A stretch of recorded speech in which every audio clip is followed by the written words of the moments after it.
This morning I set out for the Oklahoma City National Memorial, built on the site of the Alfred P. Murrah Federal Building that was destroyed on April 19th, 1995, in the biggest single act of domestic terrorism that we had seen to date. I had seen pictures and I was aware of the basic design, but I wasn't aware for the scale and the impact.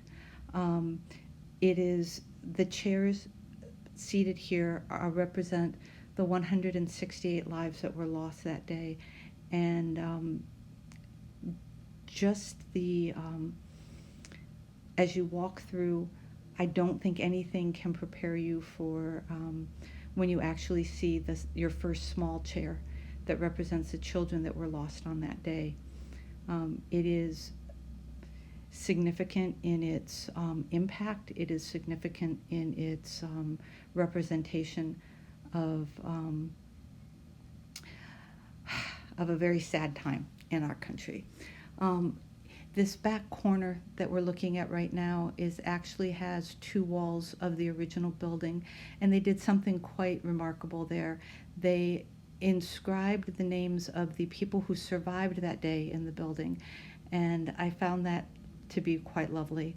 In addition, I went on to meet two people from Allen, Texas, who were very upbeat and had a perspective on travel and adventure that I want to share with you now. Please forgive my fingers that made their way into the frame. Christina Stinger. This is my husband, John. Hi. We're Hi, from Christina. Allen, Texas. Oh my And gosh. so we're on vacation, and so we haven't been to the memorial yet. So this was our first stop, and we were excited. But I love to do the Junior Ranger books for all the national parks. And so this is the current Junior Ranger Okay. activity book for the memorial here in Oklahoma City. And so it has lots of fun activities that you can do. And it's great because it helps you really hone in on what's out there and what's available. Oh my God. And to learn here. I take my Junior Ranger book with me everywhere I go. I do. And you're an adult, and you've been doing this for a while, right? I've been doing this for a while. Started doing it with Girl Scouts, but Yes, started with Girl Scouts. Actually, Boy Scouts. My son started it when he went on his first Boy Scout trip through the Grand Canyon and through Carlsbad National Caverns. That's the one he did. Anyway, so the book is fun. It has all the different places to go. It's so enjoyable. I have fun. But everywhere you go, when you finish the book and you go talk to the ranger, you have to take the oath that you promise to protect all of the surrounding national parks, and that you will do your job to keep history going. And so you take the oath, and then they give you a Junior Ranger badge, and it's so much fun. Okay. I thought when my kids were growing up, we did the passports where you get the stamps Yeah. at all the national parks. Yes, they still do those. I thought that was creative, but this, I didn't even know about this. This is so much fun, and as an adult, I have to do the entire book. But kiddos, there are 3 different levels at different places that gets to do them. It's a lot of fun, and so they, do whatever level they get. And some places, like the Yellowstone National Park, they have patches. ooh, yeah. Oh my God. I'm all about the patches. It's all about Oh the patches. my God. Now, I have to know, do you actually sew them on a sash, or do you just collect them and put them up I on have board? a patch blanket, and so patch my blanket. patches go on my blanket, and then my Junior Rangers I have a wall hanging in my house, and so all the of the U.S., and so I hang my patches close to Okay. the states where they go. This is the best story I have heard in days. Thank you so much for sharing this with You're me. so very welcome, This Miss made Julie. this made my whole day. I can't even tell you.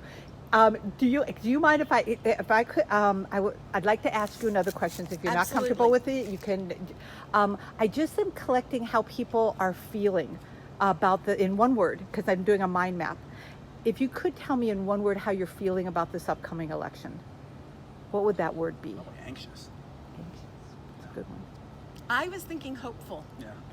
I've heard both, actually. I've heard a fair amount of both. And actually, the biggest thing that I'm interested in is, do people feel like, because it's clear that there's a lot of polarization, do you have a sense that after this is over, there might be a coming together. Are you hopeful that maybe the two sides will come together in the end? You mean the political two sides, the actual politicians? No chance. Now the people themselves, I think most people after the election is over, they just go back to their regular lives, and you know what happens. I mean, obviously, if it's something bad happens, they'll react. But I think most people, you know, after the crazy election season is over, they kind of just go back to their lives and wait for somebody to stir them back up again. How about you? I agree with that. Yeah, I do. Okay. I do. I hope you guys have safe travels. Are you going a whole lot, very many other places? We're just kind of circling around Kansas and Missouri and Arkansas and then back home. So. Oh my gosh. I wish you safe travels. Thank you. And Thank you. thank you for sharing about this. I know people are going to really enjoy learning Go more. get you a book. I'm going to go get me a book. And then you can go get a hat to put your patches on, or you can get a vest see, the because same you're tiny, so the kid's vest will fit you. Oh my God. Okay. The same stamps that go in the passport, you also get a stamp in this book. So that's why the people Yes. Yeah. Okay. So here's the thing. I'm hoping someday I'm going to have grandkids, and I am Oh, all yeah. about All this. about the- yes. Because This it has is- maps, you know, where all the parks are, and so right now it's. Oh, and it's- this one has stickers in it even. So you can put the stickers. So for your grandkids, Okay. that's great. You are the most delightful things. The two of you, I'm dying. Thank you. This was awesome. You're very welcome. You're very welcome.